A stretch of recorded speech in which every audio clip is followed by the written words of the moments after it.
Another all-new episode of Carolina Sports Talk starts now. Can y'all feel that? Can you feel that thing that's oozing out your doggone hands?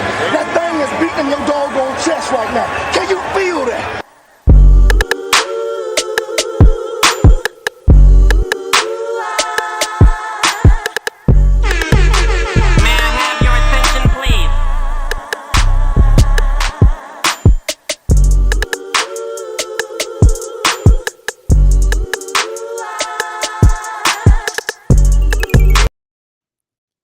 Welcome back to another episode of Carolina Sports Talk. It's your main man, Big Cliff. As always, thank you for tuning in on your favorite podcast app, for joining us on YouTube and Facebook Live. You can hit us up to be a part of the show at Carolina Sports Talk on all streaming platforms, on all the social media platforms, or to be part of the show, you can email us, cliff@carolinasportstalk.net. As always, I want to welcome in my main man and yours, DJ Highstar. DJ Highstar. Are you here anyway? DJ Highstar is not with us tonight. He is on location in Baltimore, Maryland for the CIAA tournament. We'll make sure to get with him. Next week, we'll have some in-depth coverage. He'll be joining us in there, but I wouldn't be surprised to see if he joins in on the chat a little bit at some point throughout the night. But tonight, I've got a good show lined up for you guys. I've got a couple of guests that will be joining me, including some of the coaches from around the state of South Carolina. As many of you guys know, it is playoff basketball time. And so here in the state, this weekend, we will have upper and lower state and different ends of the state, naturally. But they will be held this weekend in Florence, and I think upper state may be in, I don't know, I'll ask one of the coaches who will be joining us to let me know exactly where it is. But one of the things that we are incredibly proud of here in the state of South Carolina, we got some good basketball players. As we take a look at the playoffs, we're going to start off with the 1A girls bracket as they have reached the Final Four and are the Elite Eight and pushing towards the Final Four.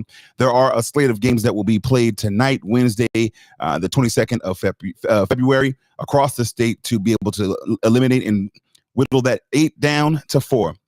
So as we look at the upper state in Class 1A, we've got matchups tonight of High Point Academy taking on St. Joseph's, McBee taking on Denmark-Oler. Shout out to all of the folks down there in Orangeburg County or Denmark County. Denmark-Oler High School has a phenomenal squad, and I think they got a chance to go all the way. For them to be taking on some of the competition, to have beat McCormick and to have beat Southside Christian so far in these playoffs. We're really looking forward and get to see what they are able to do moving forward.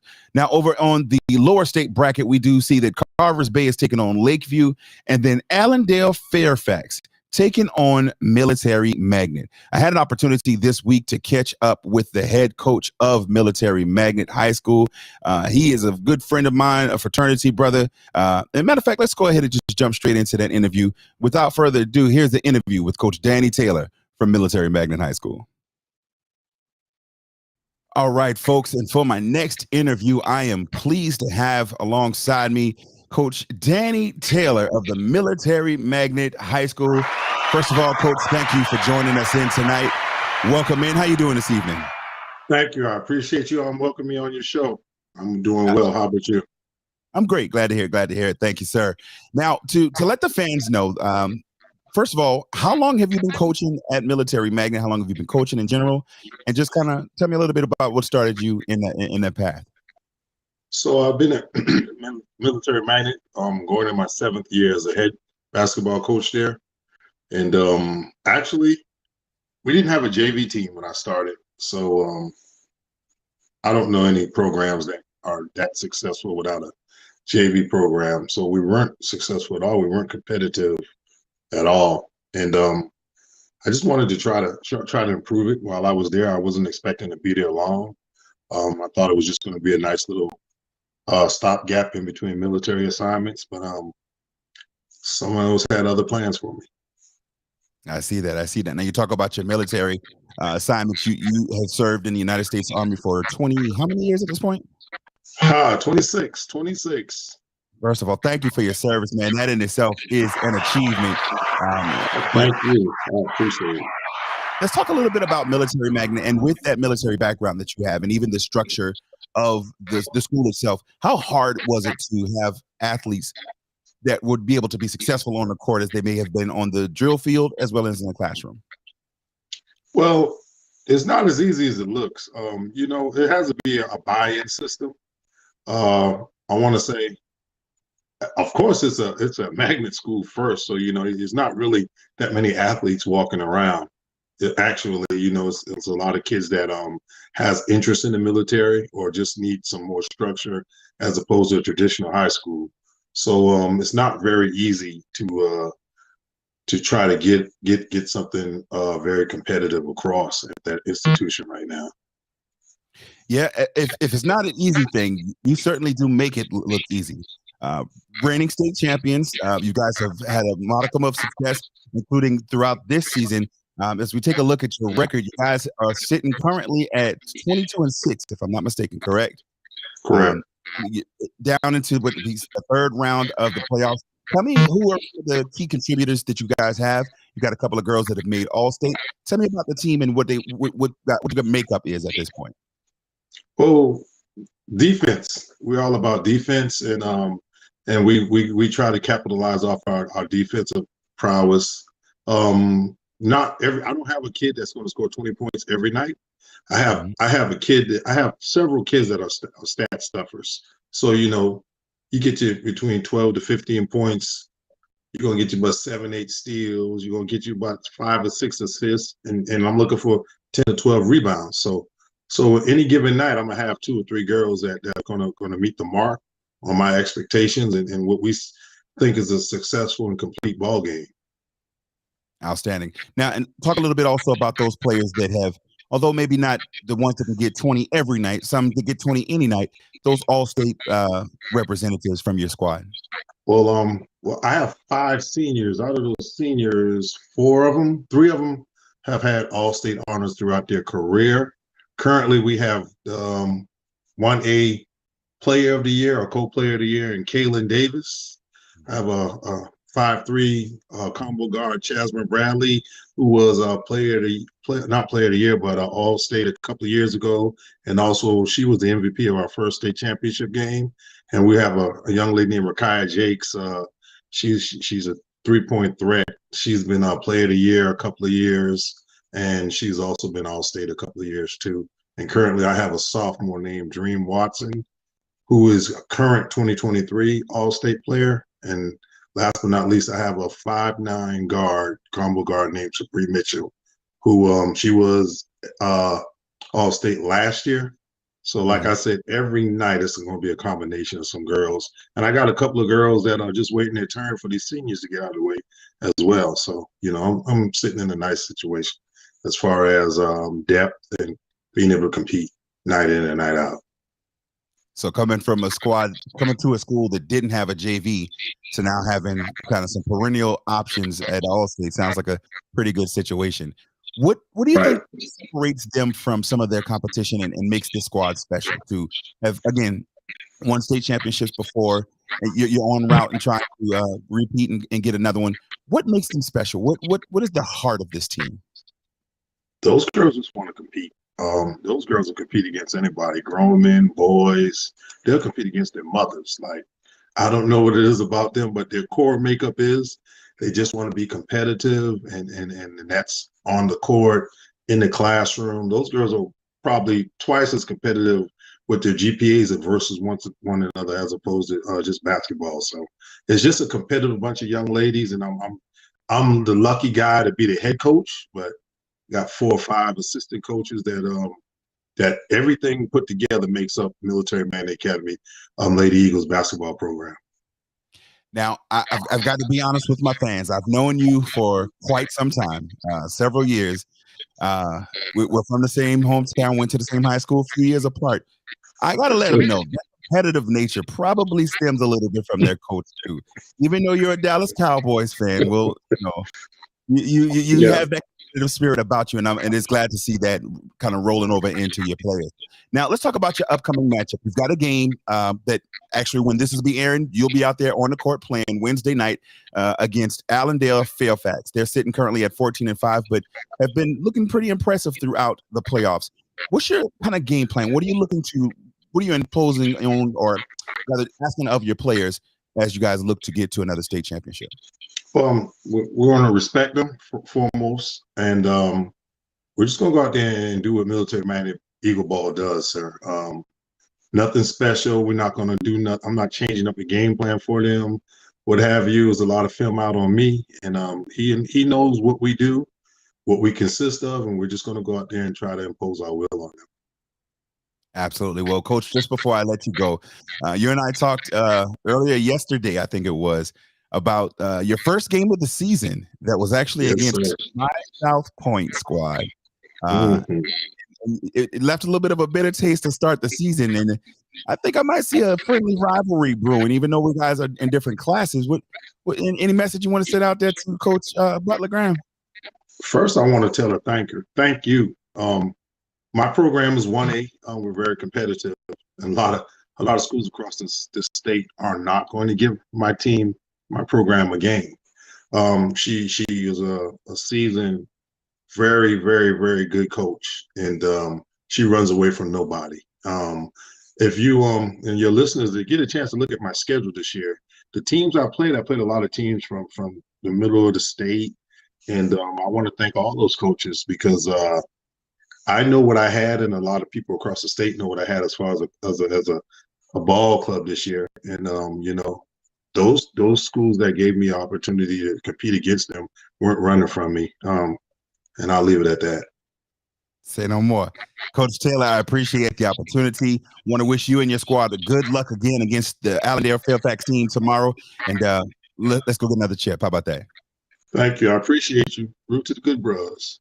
Root to the good bros. Thank you, Coach. All right.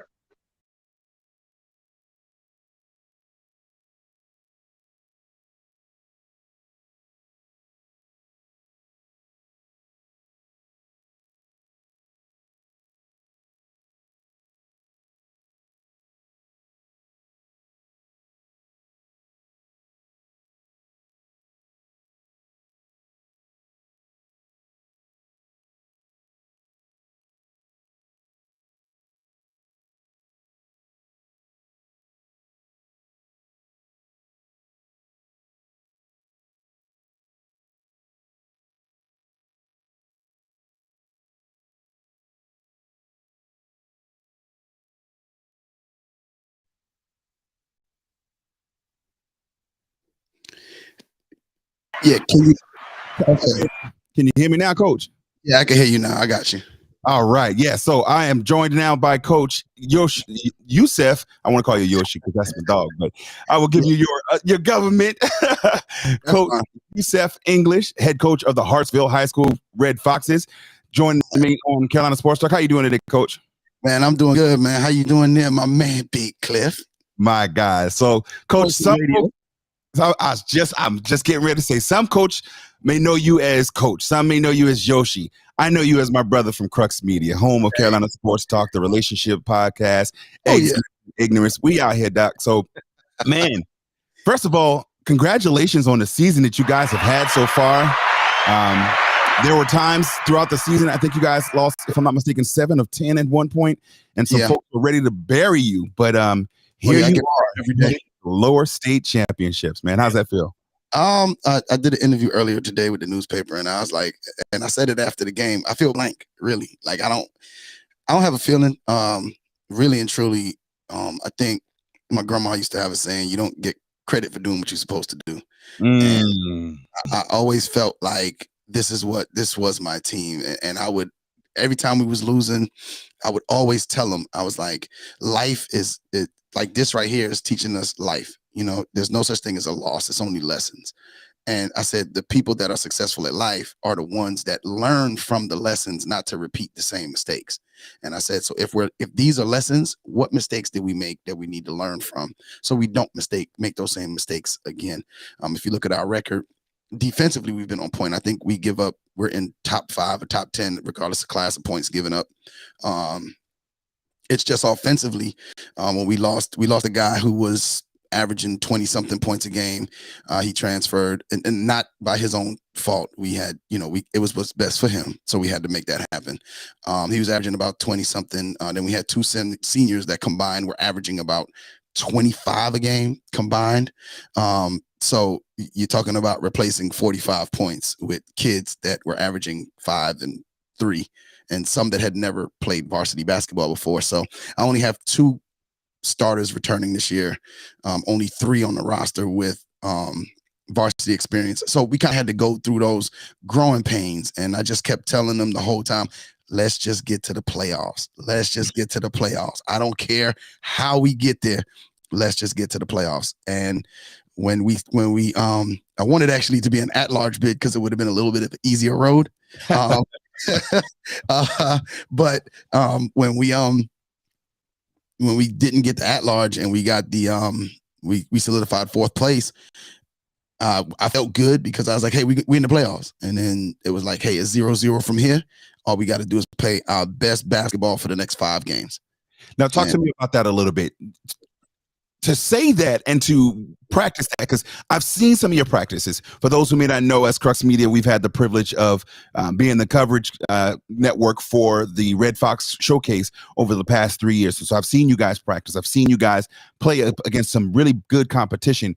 How do you impart in them, hey, I know what this was, but when we get to that playoffs, it's a whole separate animal. How do you keep them focused on that goal? We kept saying the goal was never to win a region or to win a state championship. The goal was to make the playoffs. Okay. And then the goal changed. Like, every time you achieve a goal, you have to go to what's next. So when the goal changed to, it didn't change from let's make the playoffs to win a state championship. It changed from, okay, the goal now is to beat AC Flora. Mm-hmm. So let's figure out how we're going to beat AC Flora. Okay, now let's execute. And then the goal was, before we figure out how to beat AC Flora, the goal was win each quarter. Subdivision. I got it. And then so what we do is what I like to do, and I encourage my coaching staff to do is encourage attainable goals. If we hit attainable goals, and one thing compounds upon the next, mm-hmm. there's what else is there? Like all you're going to do is achieve it. Because if you win every quarter of the game, what happens? You win the game. And then it changed from that to let's beat Northwestern. And then it changed from that to let's beat Wilson. Now, I didn't know the Wilson game was going to go that route, but, let's beat Wilson. And then now it's let's beat Irmo. It's not let's win a state. We're one step from state. We're going to win a lower state. It's let's just deal with what's right in front of us. And that's cliche as all get out. Cause I know that's what everybody says. Let's just, but I truly got the kids to believe in that. And, and then we have little attainable goals defensively. We're not going to give up 10 points a quarter. Mm. We're just not going to give up that. No, I'm sorry to cut you off, but let's talk about that a little bit for a second.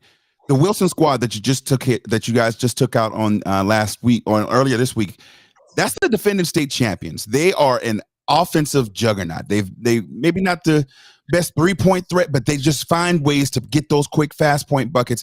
What was their strategy defensively going into that game, knowing that it is for an opportunity to progress up to the lower state championship, knowing that it is your biggest rival that's knocked you out of the playoffs for the last 2-3 years? 3 years, three out of my 7 years here, they've knocked us out. Yeah. How do you keep, what is that feeling like to just say, hey, less than 10 points per quarter, we got to go out here and do what we could do and tell me a little bit about that fast start that you guys had in that game as well. Well, the first thing I want to give I have the utmost respect for Coach Carlos Powell, the head coach over there at Wilson. What they were able to accomplish last year, not everybody gets to do a state championship. A lot of people don't even get to sniff it. Mm-hmm. And they were able to go in there and win and enjoy it. And they were on a run again this year. So, and he's a very good coach, very well coached squad. They play hard as crap. And the secret sauce, as I must say, is what people will tell you. A good defense is fueled by a very patient offense. Mm-hmm. And it was a lot of looking at film, and because they have a press and we had to figure out how do we beat this press, because this press killed us the first 2 games. Because we beat one of their other presses the first game, and then the next game we played them, they came with another press and they ended up beating us by 20. So, so now all of my focus went into, if we could stop turning over the ball and maximize our possessions.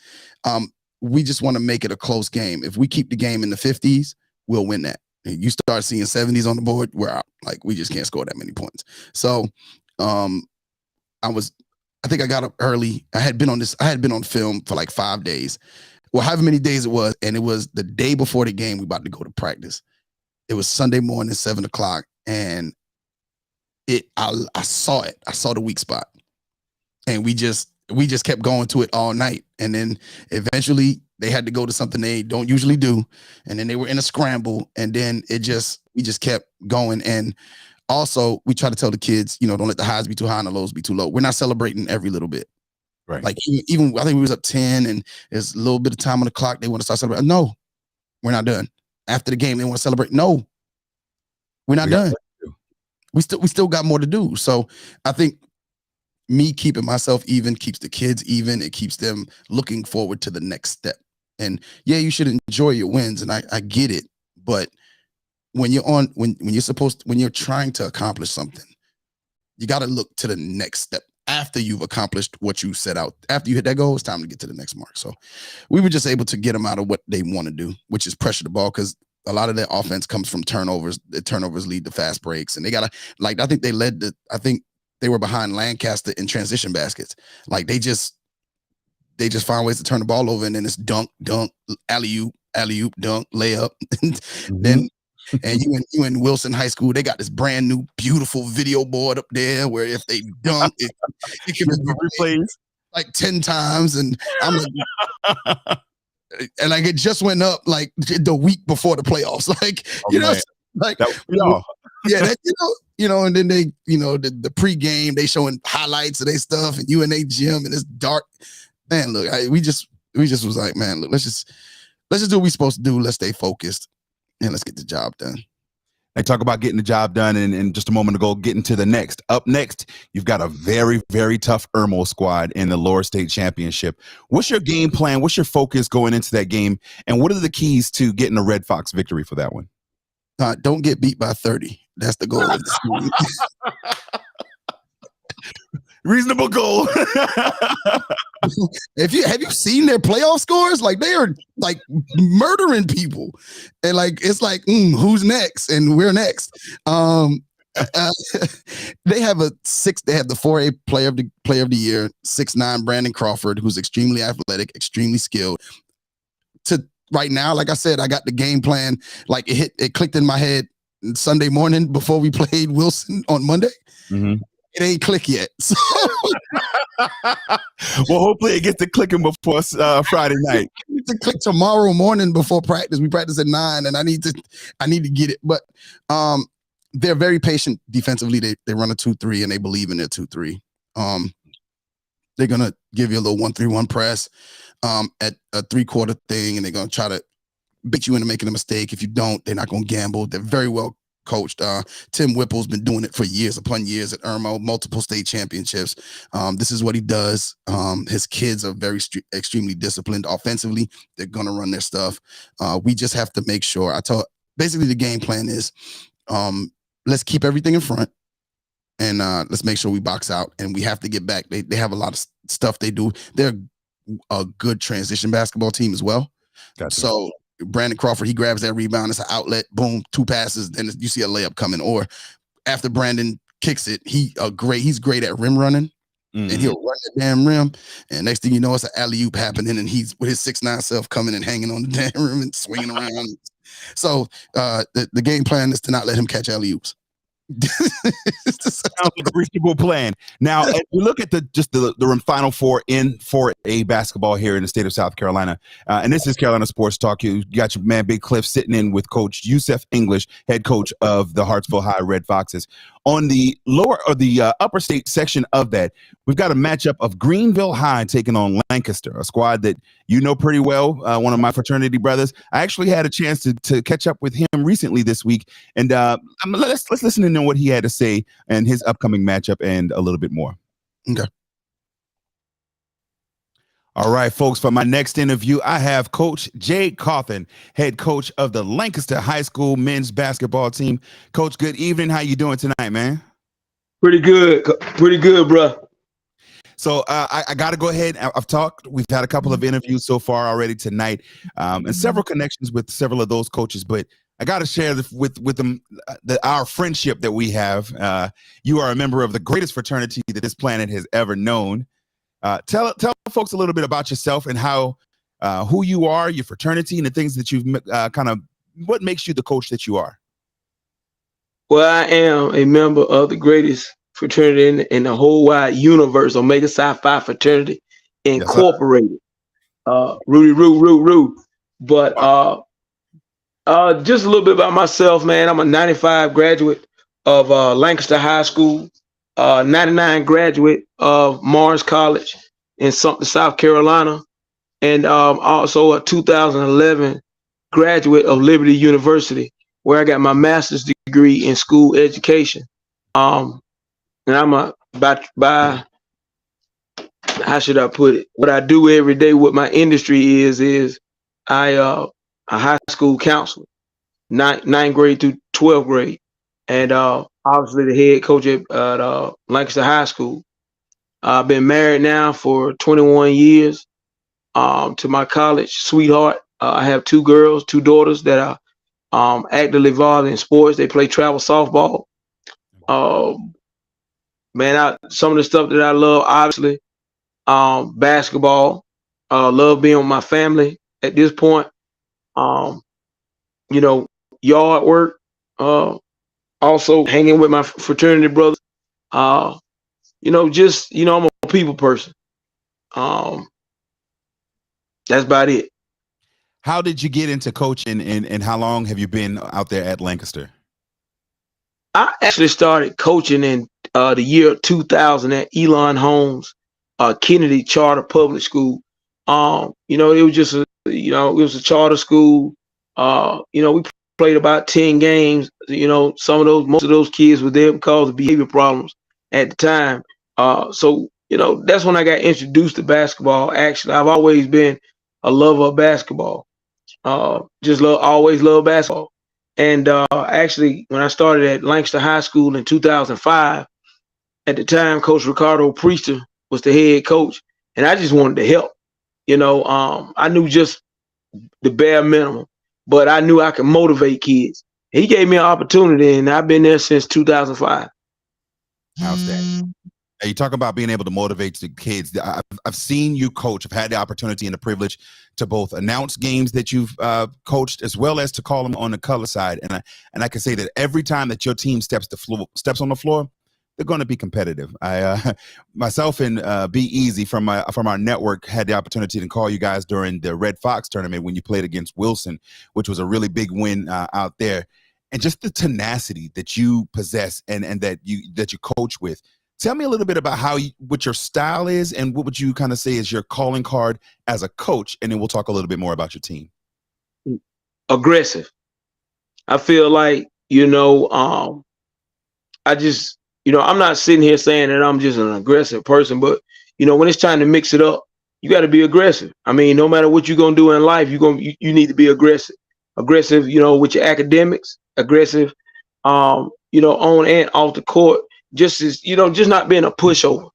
We live in a society now where people will take your kindness for a weakness. They'll take your smiles for, you just playing around or joking. But just the style that I coach, I just want to be aggressive. I want to take control of the game instead of the opposing team, taking control of me or my guys. So, I just like to be in control. Outstanding. And it's that, like I said, it's definitely reflective in your team right now. You guys sitting with a 26-3 record, looking primed to make a run into the state championship. Tell me a little bit about the season. What you guys have been primarily dominant, even in your losses. They were all very close losses. What do you think has been the mantra for your team throughout the season, and what's allowed you guys to kind of grow into the cohesive unit that you are right now? Resilient. Just being resilient. Obviously, you talked about the tenacity. That's what we, myself as well as my assistant coaches, that's the way we coach from. We coach aggressive in practice. I feel like if I can win practice, we can win the ball game. And, just being resilient, just taking punches. I come from a town where it's not a whole lot, definitely not a whole lot for kids to do. And when you surrounded, by the York, Rock Hill, Chester, Rock Hill and Columbia area, Charlotte area, you got to fight for it. You got to fight for every night, man, because you don't want to be considered a doormat. And I feel like over years ago, we just felt like we was the doormat. It was an easy win. Anytime you getting picked to play at people homecomings or senior night, they think that's the easy win, man. And you got to have a little bit more pride about yourself than that. Outstanding, and definitely. And I think your squad has responded in a way that it's allowed them to be sitting at the record that they are and primed for that move to next level and getting that state championship. Now, tell me about some of the awards. I know you've got a player that has been awarded an all-state recognition. Tell me a little bit more about him. Grayson Kirk is a 3-year starter for the for myself. Grayson Kirk had an injury about this time, toward the end of the year, about this time last year. He was actually shot in the stomach, and he's made a full recovery. I also think Grayson has been under recruited. He has some offers, but all these kids, they want bigger offers, but I always tell them you got to dance with who dance with you. But at the end of the day, Grayson has just been an inspiration more than anything for a young man to see him, in that hospital that night, being on that stretcher, being airlifted, having to have surgery, immediate surgery, and for him to be bounced back, walking, talking, dribbling a basketball, but just to be able to walk and talk and function as though it never happened. It's been an inspiration, man. This season has been one. Yes, sir. Yes, sir. Now, you guys are coming fresh off of a win against Wade Hampton, 54-45, to make your way to the Upper State Championships. Now, tell me what you're looking ahead to with your matchup on Friday against Greenville High. What can we expect from the Bruins, and what type of game do you anticipate this being? It's going to be a tough game, obviously. When you get to this Upper State Championship, you're one of the better teams. We're in the Final Four for 4A basketball. Out of all the South Carolina teams, we're one of the best 4 that's left, and it's gonna be down to the best 2, come next week. But Greenville is a well-coached team. That's just what it is. They're a well-coached team. They're a very competitive team. They have some guys that can really fill it up. And we got to do we got to come out there with our hard hat on, like we always do. We got to guard. Obviously, we got to take care of the basketball, and we just got to do whatever it takes to win. So I'm actually looking forward to it. I feel like it's going to be a tough fought game, and the hypest team not going to win is the team that executes. Definitely. I've seen the level of execution that the Bruins are capable of, and I look forward to it. I think it's going to be a great matchup. Like you said, Greenville is a tough squad there, but I think Lancaster might have a little something for them. Now, before I let you go, Coach, I know that you're a football fan. Who's your professional team? Man, I'll get ready to say Washington Redskins, but I'm a Commander, man. I love Skins. My dad, back in the day, you could only get certain games on TV, and Washington Redskins was one. So I'm a Commander. Okay, tell me a little bit about what you think about the recent hire. Got another bruh on the staff with Coach Bieniemy coming over to be the offensive coordinator and the assistant head coach. What are your thoughts on that, and what do you think you guys are going to look like next season? Well, I think, for one, I think we made some really good strides. We were right there in the thick of things. Obviously quarterback was an issue, at times. I think if we could get, stronger on the offensive line, obviously stay healthy, we can make a run. And Coach coming in, he's known for being not so friendly, but getting the job done. And I mean, that's what you want. I mean, you're a professional. You get paid a kid's ransom. You know what I'm saying? You get paid to play. And I think he's going to come in. He's going to bring that. I like Coach Ron Rivera. I think, obviously the fans going to always give you a hard time because they expect for you to win every single game, every single possession. But but I just think he's gonna bring, obviously a championship mindset.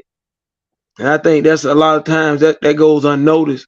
When guys have won multiple championships, I mean, that's instant credibility in my opinion. Right. You know what it takes. Absolutely.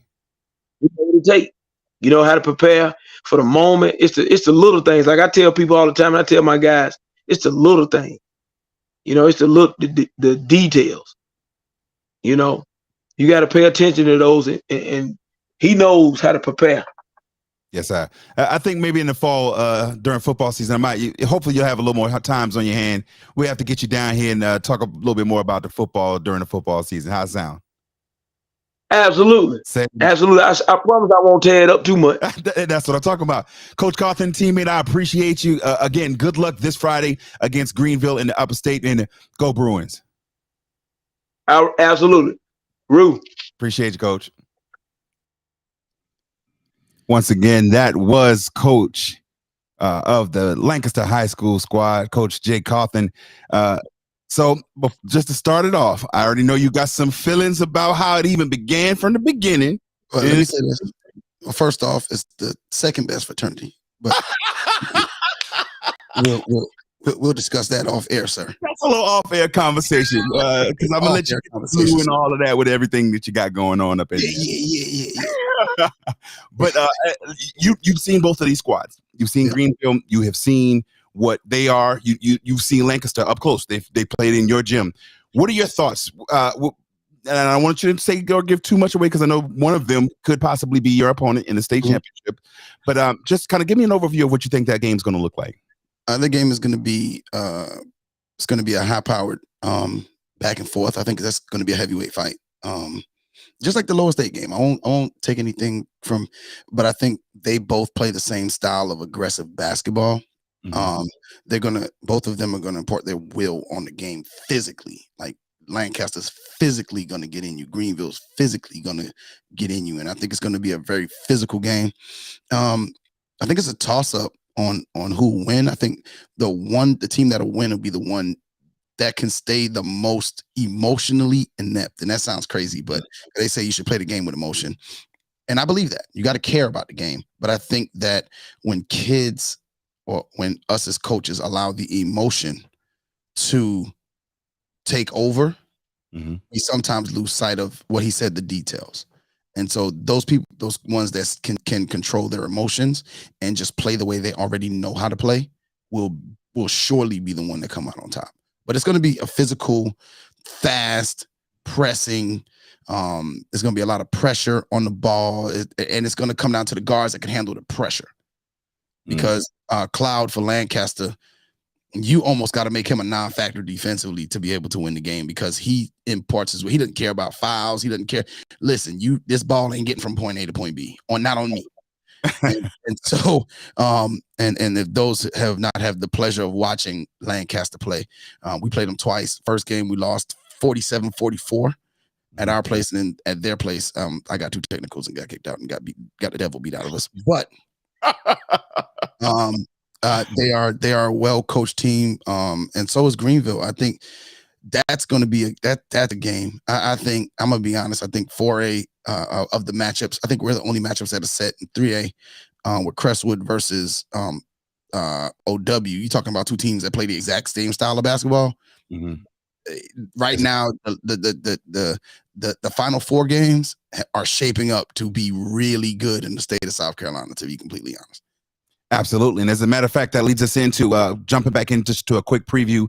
We'll start back into with the 3A girls Final Four, which features in the upstate South Side versus Wren, and then in the low country, in the low state, the Camden Eagles. I think they're the Eagles. The Camden High School squad versus Laura Richland. Any predictions? Anything you want to talk about that? I know Camden has number 12, Joyce Edwards, who, oh my Lord, the South Carolina commit as a junior is literally, she's legit.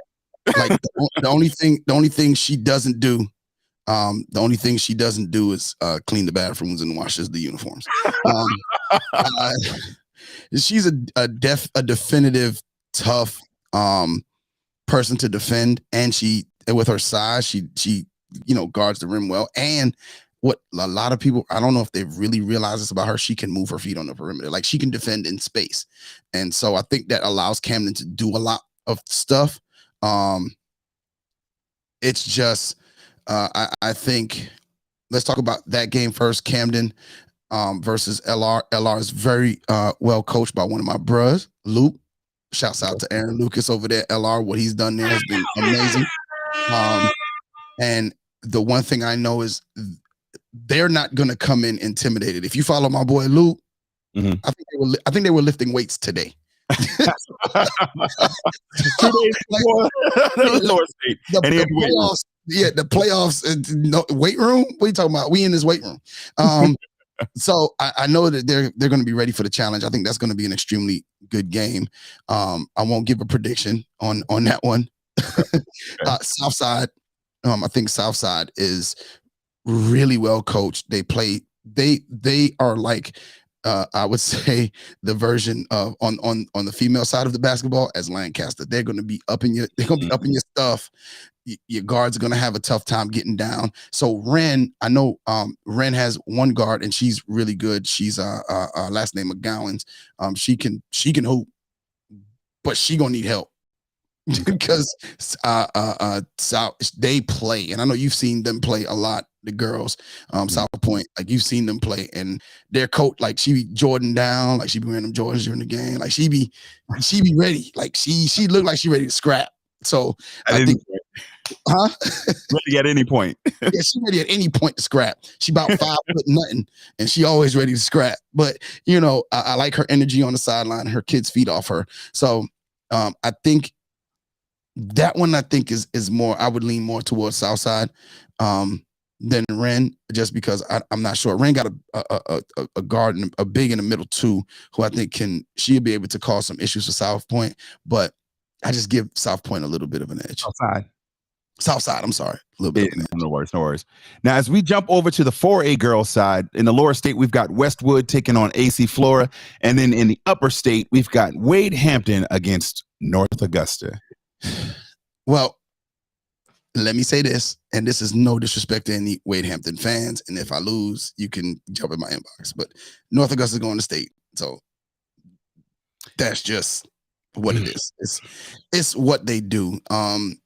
I had an opportunity. I was down there with my guy Tony, and an opportunity to kind of step in their practice. And because Tony's the boys' head coach, and I just happened to step into their practice. And I think they had a 2-hour practice. 1.5 hours was skills and drills. No plays, no nothing. It was just skills and drills. Okay, the big, you rim run. The guards, you run to this spot. Guard, you run to this spot. And then defensive drills. And then, like, the last 10 minutes was like, okay, if they stop us, then we'll run this. So they're going to get up and down. I'm not sure how well what's the school? Wade Hampton is going to be able to play them.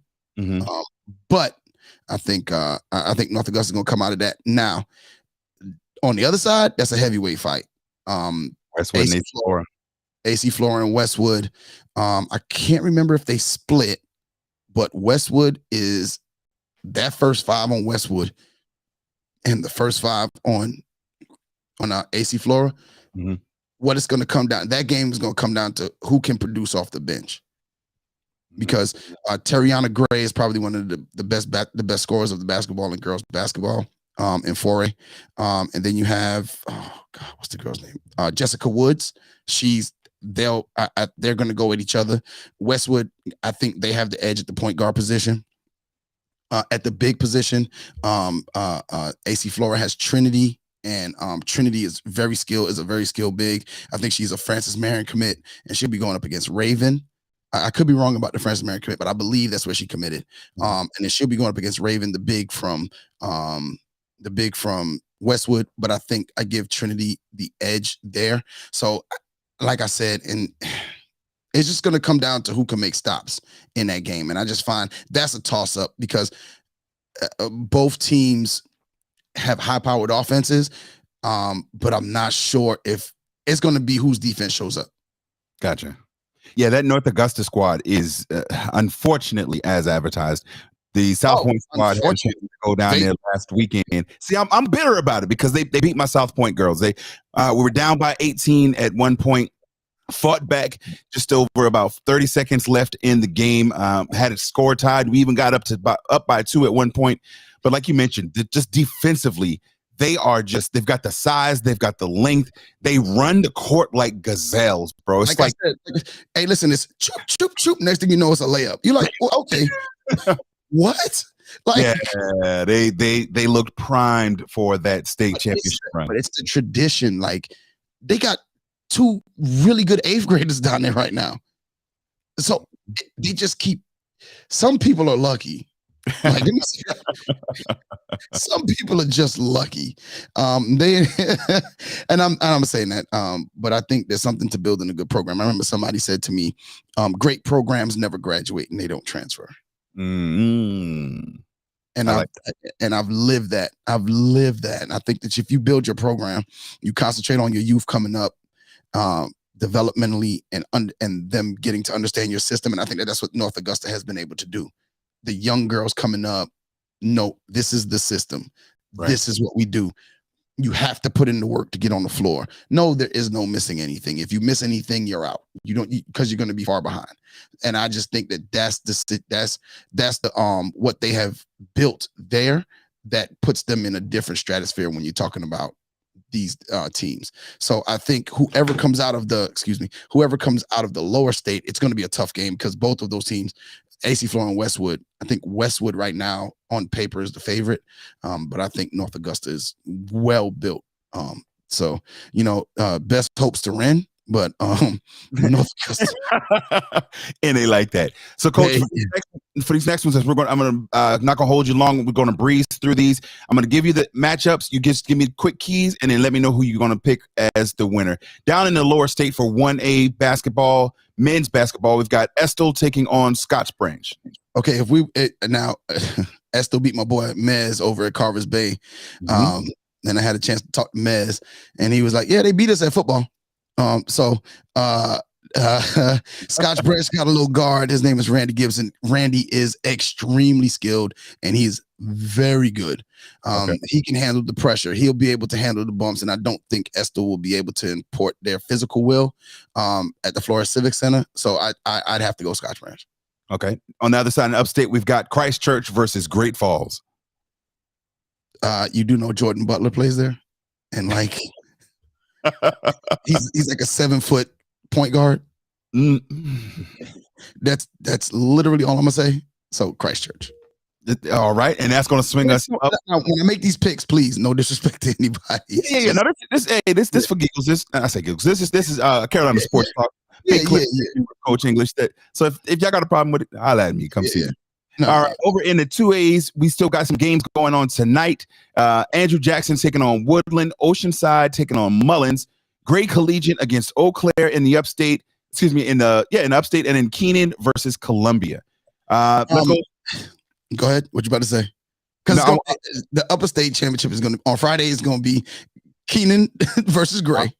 Okay. And we ain't got to go into those games. The lowest state is going to be Andrew Jackson versus Oceanside. And I hate to call Oceanside over Mullins, but because Mullins got my boy LJ, and LJ can score buckets. Yeah, but LJ can score buckets, and Oceanside got a bunch of guys who can score buckets. So, just by the percentages, I think Oceanside comes out of it. Now, I hope Mullins win because my heart's with LJ, and I want to see him go to the lower state. If there's a kid that deserves a lot, he has worked hard. I think he's averaged like 30-something this year. He's worked his behind off, and he's got a couple of offers right now. Great kid. But my basketball brain is saying Oceanside versus Andrew Jackson because Andrew Jackson they are friggin' good. They're so well coached. They are so well coached. I think Galeb, I forget Galeb's last name, but Galeb, that kid averages, I think, takes 7 charges a game. Mm-hmm. I've never seen a kid take more charges ever in my life.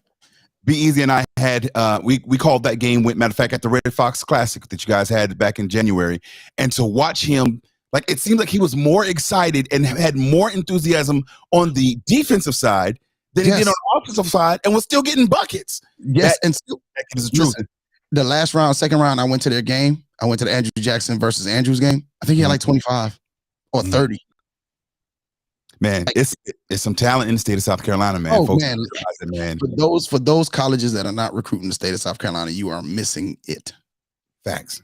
And like you said a little while ago, there are some schools, like even like if you think about South Point High, our starting point guard this year, Kaylee Lucas, was a 7th grader, 13 years old, and was top 3 in the region in every statistical category. Yeah. And she's a 7th grader. This big. They call it a little bit. And by the time she gets to be a sophomore, man, it's done for the state. So there's stories like that all around. But let's jump forward into the 5A men's team because we've already covered the 4A. Down in the lower state, we've got Somerville taking on Goose Creek, River Bluff against Conway. Upstate, we've got Lexington versus TL Hanna, and then Fort Mill versus Dorman. Let's start with the lower state. Somerville, Goose Creek, Conway. Somerville, Goose Creek. I think Somerville, Goose Creek is going to be a really good game. Both teams are long. They're very they're long, but they're very, both teams are very well coached. I think that one's a toss up. If I want to give an edge, I would want to say Goose Creek. I think they're a little bit deeper. They can go deeper into their bench than Somerville can. I think Somerville can only go like 6 or 7 comfortably. Now the coach will want to go deeper, but I think comfortably he can only go 6 or 7. But I think Goose Creek can go 8, 9, 10 deep into their bag. Conway versus River Bluff, that is a really good game. There's 2 different styles of basketball. Coach Hopkins over at Conway does an amazing job. You got a couple of kids over there at Conway that just impose their will. That one I think I'd probably have to go with that one. I think River Bluff, I think they can as well. I always take the bench as a factor. Right. And you almost have to say if they have Conway has 2 really good guys, Aiden Brantley and I always forget the other kid's name, but they're really good. And I think if River Bluff could find a way to get them into foul trouble and they could get them into their bench, that's when I think River Bluff could take over. But if Aiden Brantley and the other kids stay on the floor, I have to say I would have to lean towards Conway. So I guess I'm kind of hedging my bets here. Mm-hmm. But I think I'll go River Bluff. High Star was here. He'd give you all right, Hedgie Murphy. Yeah, I know High Star. So I didn't want the Hedgie Murphy. So let me if I'm wrong, sue me. But I'd have to go River Bluff. And then Lexington, what else I got to say about Lexington? Not much. Not much. They have a certified Division I basketball player. Ranked in the country. Man, good, like we said, good basketball yet to be played. Coach, you got a big match. What's the other one? Because we missed one. What did you say? Hanna, Fort Mill. Hanna Dorman? Yeah. No, Dorman, Fort Mill. TL is taking on Lexington. Oh, yeah. Okay. Yeah, Now, let me say this. TL Hanna is extremely well coached, and they are extremely disciplined. Okay. But I think Lexington has a couple of pieces. And like I said, that high major Division I, if he can, Jesus Christ, why does his name escape me? But anyway, if he makes sure that he can, Jesus Christ, I should not have to Google that boy name. Well, while you're doing that, we do got a couple of comments coming from the Facebook page. We've got Be Easy, host of the DJ Blaze Radio Show podcast, saying, "Are they out there 10 deep? Hey, yo, my man." And then A Liz, also from the DJ Blaze Radio Show podcast, says, "My word." Shout out to Mark Bright. We've got several other folks. Victavius Douglas says Lancaster is going to state. It looks like it. I'm hoping. Now, I'm just because I'm biased. I'm hoping that we see a 4A state championship of Lancaster High School versus the Red Foxes. Oh, man, that would be a good game, and they could take my money for that one right there. I would love that. Don't say that because I'm on here now. No, come on now. There's certain, if I'm gonna take the announcer podcaster voice off for a second, and I'm gonna just keep it a buck. If there's certain squads I rock, of course I'm rocking with my West Ashley Wildcats because I'm from West. They already know the Red Foxes because I've seen you guys. I've watched some of these players for the last 3 years that were freshmen, sophomores, and I've seen their development. I've seen how you guys have overcome loss, like you talked about, the transfers, graduation, to have built that squad and to that win against Wilson, man. I was excited like I played, bro. When I saw the score, man, first thing I had to do, I came straight to you. Then I went and posted it on Facebook because like I'm rocking with you. South Point, I've seen that squad throughout this year. Next, the men's team had a little bit less than a season than I think they expected. But next year, I've got some high hopes for that squad. Trey Raymond is the truth.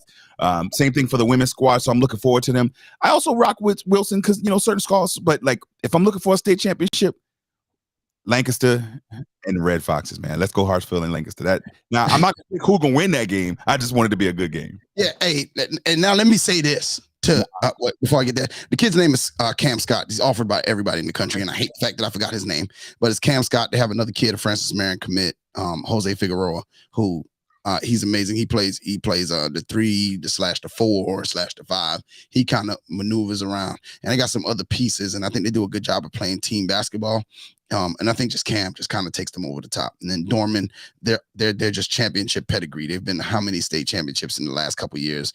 They have Division I, the top Division I players from Noah Clowney to Miles to it's been crazy what they've had come out of there.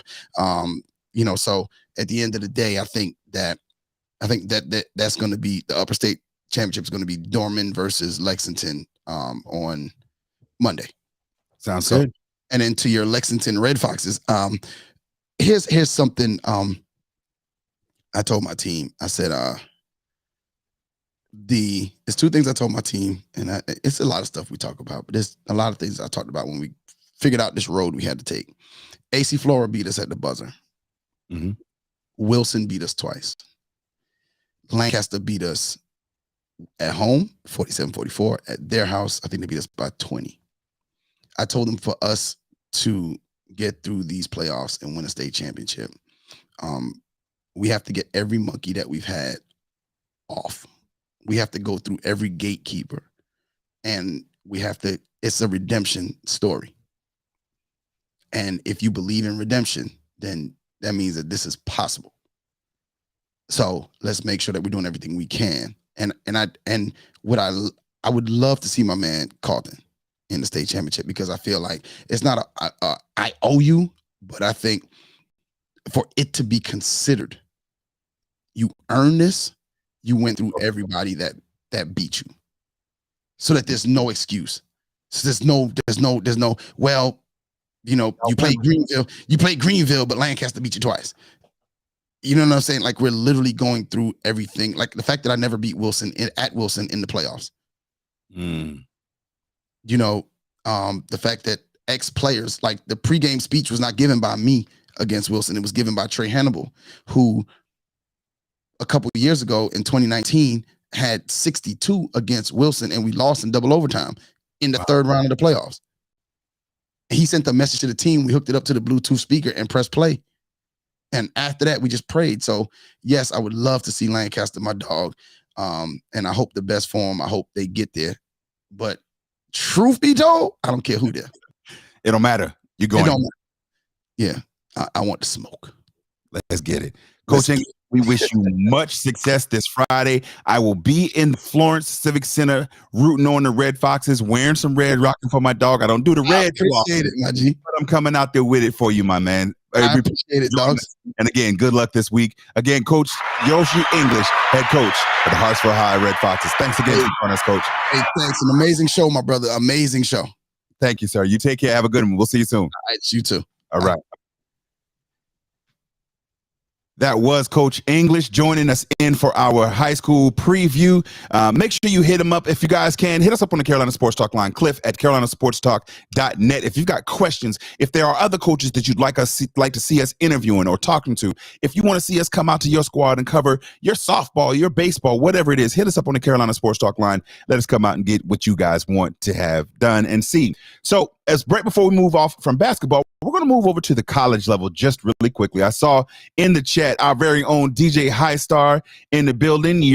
Shout out to my dog, my co-star. As I mentioned earlier, he is out in Baltimore, Maryland for the CIAA tournament, which has begun this week. We want to give a special shout out to the Claflin University men's basketball team that is out there ready to do some damage, make some noise. The Claflin University squad currently sits at 19-6 with a first round bye. They are the 4 seed in the CIAA tournament. They are a good squad. They got an 8-3 record and an 11-3 on the road. So it doesn't matter where they are. They're capable of winning. And so we're definitely looking forward to what they're able to do. They were here in Charlotte just a couple of weeks, last week, as a matter of fact, taking on the Johnson C. Smith team. Took care of business there, getting into a nice little rhythm, getting ready for this tournament. So again, next week we will have some coverage from the CIAA tournament. Highstar is there on location, getting some information, getting some video, and hopefully he'll be back with some good stuff for us next week. So shout out again to the Claflin University Panthers. All right, so next up, let's talk a little NBA. As you guys may or may not have known, the trade deadline has come and passed, and we talked a little bit about it last week. But in addition to all of the trades that have happened, what you find oftentimes after that trade deadline is a little bit of the buyout market taking place. And so some of those, just wanted to highlight some of the bigger names that have gone through with the trade deadline buyout market. Danny Green was bought out and is now a Cleveland Cavalier. Kevin Love decided that he wanted to take his talents from Cleveland to Miami, like another former star. I'm not going to even go there. I had a LeBron joke, but I know I can just sense my haters going to come in with that, but I'm going to leave it alone. Kevin Love is now in Miami Heat. Russell Westbrook said he did not want to give away his Los Angeles abode just yet. He just decided to switch teams. He is now a Los Angeles Clipper. Another former Los Angeles Laker, Pat Bev, has been bought out of his contract and has decided to sign with the Chicago Bulls. Now, I don't know if y'all saw it this week, but Pat Bev, who is never at any loss of words, never at any point just afraid to run his mouth, and says, I want to put the Lakers out of the playoffs. First of all, sir, we're very likely already out of the playoffs. We don't need your help with that. But on the other side of that, in order for you to put us out of the playoffs, that would mean that the Chicago Bulls would need to make the NBA Finals and take on the Los Angeles Lakers. I'm going to reach over here and put my sound effects on. Ain't neither one of those things happening this season, folks. So Pat Bev is out here just talking, and we appreciate it. But you can go ahead and just chill where you at, man. Like it's like that. So some of the additional players that are looking to find a new home after being bought out, two of the biggest names are Serge Ibaka and John Wall. We know that John Wall was traded back to Houston. I don't know why Houston just decides they want to keep pulling this man in, like pulling him in to push him away. But John Wall has been bought out. So it'll be interesting to see. I think with where we are, we need all the help that we can get. I think Serge Ibaka may be a little bit too much, especially with after the recent trades that the Lakers have made for Rue. And I know Highstar, that's a fine. But with Rui there, I don't see a good spot for him. But I do think that John Wall could be a sneaky good fit. If there is anything left in his tank as a point guard, I would love to see what he has the ability to come and contribute and play alongside LeBron James and hopefully a healthy Anthony Davis. My attention is going to be on the offseason. And at this point, it kind of is what it is. I am looking to say that this season is a bust. And anybody who's thinking any different, saying, "Oh, well, the Lakers can still make the playoffs." Playoffs? Don't talk about playoffs. You kidding me? Really? Come on now. So in the offseason, you can watch to see what's going to happen. Either LeBron James, I just got to put it out there. Some may say it's not a hot take. I say it is because I got the board. So It's hot. Hot take. Either and or both LeBron James and Mr. Glass will not be Los Angeles Lakers next season. That's my hot take. That's what I believe. That's what I'm saying. I'm sticking by it because I think Anthony Davis has gotten to a point where that suspected trade rumors that there was, because if some of you missed it, there was some trade speculation that LeBron James was trying to get Anthony Davis traded for Kevin Durant instead. But of course, like we said then, who wouldn't? But nonetheless, it'll be interesting to see how that relationship, if it's able to be repaired, or if, in fact, Anthony Davis does try to force his way out of Los Angeles. Night before we get off of the NBA, did want to highlight the NBA All-Star game that took place. If you guys are watching and in the comments, let me know how many of you guys watched the NBA All-Star game, and what did you think about it? Did you enjoy it? Was it good? A lot of folks have been talking a lot of trash about the NBA playoffs, including one Shaquille O'Neal. Now, my frat brother Shaq is a different character, and we know that. They talked about the All-Star game itself, with Team LeBron losing to Team Giannis 175 to 184. Now, any of you who listen to this program know that I am a fan of offensive football. I'm a fan of offensive basketball. I like high scoring. I like the action. I like the pace. Defense is cool, but only enough for my team to stop the other team. Other than that, we can both score 112 and then we kick a field goal, and I'm going to be happy. Except with this. I didn't watch but maybe 2 quarters of the game. It ultimately felt like a glorified layup line. It wasn't exciting at all. And I see why so many of them are talking the trash that they are about it. Ultimately, it may need a revamp, as we talked about a couple of weeks ago, the way that the NFL revamped the Pro Bowl, and it's in a format that was different, but it still felt new enough that it was exciting and enjoying, and I felt like they've got some room to grow with that. It may be able to be of benefit for the NBA. I know that they did some things differently recently, with reducing from a full game to then having the individual quarters, and each quarter that you won, you get so much money donated towards the charity of your choosing. That's cool, but it needs a little bit something more. When they called the first foul, and I think it was the second quarter, it was just like, oh, they're actually the referees actually have whistles in this game. It's just overall not an enjoyable experience. However, what was an enjoyable experience was the slam dunk contest that happened on Saturday night, with Matt McClung taking that championship. Now, I know that there are some who are out there, I'm not going to call Amy's name, but there are some who felt some kind of way about Matt McClung winning its slam dunk contest during Black History Month. Enter punchlines and jokes here. But at the end of the day, the kid has bunnies. If you take a look at my personal social media on Facebook, Cliff Smith, I've got on my stories right now a highlight video from when he was in high school. The boy's been like that. He's Showtime. He's got the bunnies, he's got the hops, and he's been the athlete. And so to have seen him in game with the Lakers and then this year out there in Philadelphia, yeah, I know, Liz. Boo during Black History Month. But nonetheless, to see him out there with the bunnies and to see it, it was entertaining. He is an athlete, and one, quite frankly, that we're not kind of used to seeing the feats being accomplished with his skin hue. But nonetheless, we'll leave it there. Shout out to Matt McClung.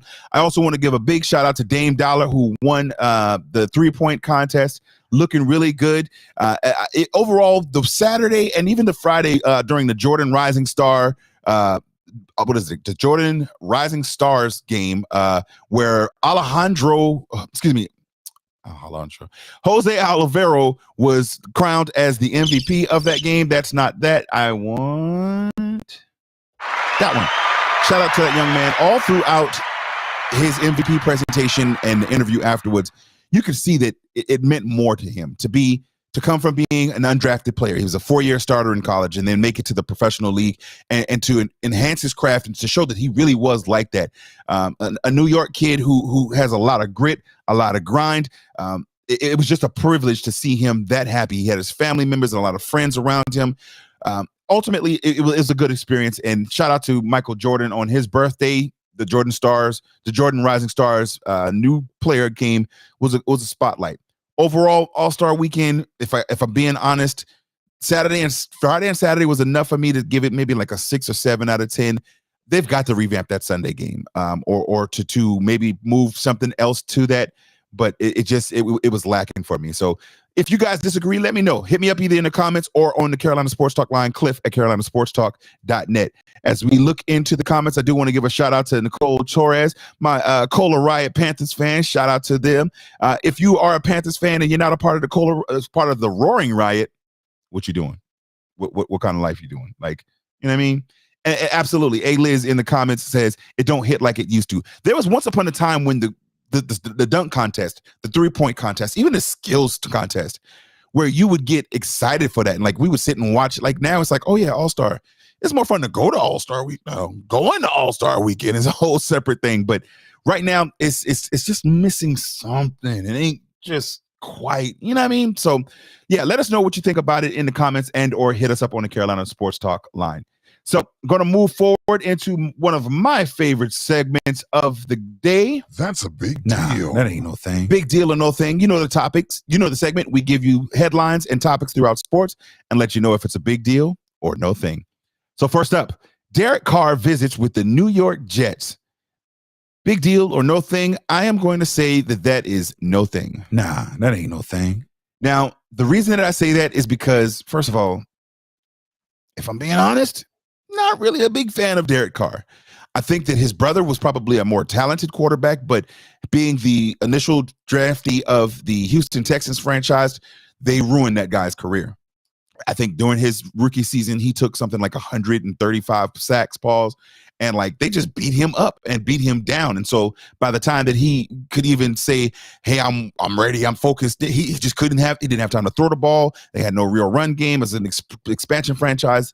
They just weren't quite it. And so I think Derek Carr came in and although he was a good player, it was riding a little bit more on what the potential was. And he's just shown who he was. One of our Carolina Sports Talk fans and good friend of ours from Claflin University, Brandon, he's a hardcore black and silver fan. And he has seen him. He likes the kid. He likes the guy. But at the end of the day, we've seen what he's been able to do on the field. We've seen that he, with having one of the best receivers in the game, you saw what happened. And even the way that he left out from Las Vegas, no, I'm not overall a fan of his. And so I say this isn't a big deal simply because the Jets need a quarterback that can elevate them to the next level. And I don't believe that that's him. He's shown what he can do with good players around him and with a good team around him. He's not capable of elevating them to that next step. For me, the New York Jets just simply need to go ahead and quit playing and go get Aaron Rodgers. And that instantly elevates them to Super Bowl contention. We look at what the Bengals were able to do several years ago, and now they're a perennial power. They got the quarterback to go along with that good team. And although they got a younger quarterback to go with that young team, if we're taking a look at this New York team, they are young and talented on both sides. Sauce Gardner is the truth. He was the highest rated cornerback in professional football this year as a rookie. That guy's the truth. They've got linemen up and down. They've got wide receivers. They've just got all of the pieces necessary to be successful, minus that quarterbacks. And so I would definitely love to be able to see what that squad would look like with Aaron Rodgers, because ultimately it'd be kind of dope to beat Aaron Rodgers in that gang green as a Panthers fan in a Super Bowl. Y'all see what I did there, right? Instantly put the Panthers into the Super Bowl. But nonetheless, that's one of the biggest reasons. Another reason that I say it's no thing at all is because he's already been linked to New Orleans. I think that with him having that no trade clause, which prevented him from being able to be traded at the end of his contract deadline, had he not had that trade, there was already a trade structure in place with the New Orleans Saints. I think he had a good visit there, and anything else at this point is just smoke. So Mark Bright in the comments says, LOL. I don't even want to ask what that LOL was for, because I know as a Cowboys fan, you just dismissing my Panthers, but I'm going to let y'all live anyhow, because how about them Cowboys doing the same thing over and over? As we move forward in big deal, no thing. Next up, the Atlanta Hawks have fired coach Nate McMillan after a 29-30 start. Big deal or no thing? I am going to say that's a big deal. That's a big deal. Now, there's already some speculation as to why he was fired. He was fired, for those of you who may have missed it, he was fired on Tuesday morning. Quinn Snyder has been very long since linked to that Atlanta Hawks franchise. And I think that they might have did Coach Nate dirty. It'll be interesting to see if there's any litigation and or what comes out of this as a result. But I feel like they literally probably fired him just to go ahead and get the guy that they wanted in there. So shout out to Coach Nate, who is a great coach, and I'd love to see him bounce back. Hey, if you don't mind, come on, pull up on the Lakers, man. They can find a spot for you out there on the bench. But nonetheless, I say that's a big deal simply because there are ramifications that are going to supersede just getting somebody in there. Coach Joe Prunty has already assumed the interim coaching responsibility, but don't be surprised if in the next week or so you see Quinn moving into that spot out there in Atlanta. Well, folks, after a lengthy online live show tonight. That's going to wrap it up for us here on Carolina Sports Talk. I appreciate you guys tuning in on your favorite podcast app. Thank you for tuning in on Facebook and on YouTube. Hit us up on the Carolina Sports Talk line, Cliff at carolinasportstalk.net. You can join us on social media on all platforms at Carolina Sports Talk, or just come on up and join us next week when we talk about the CIAA, your questions, your emails, all that, and so much more. We out. Peace.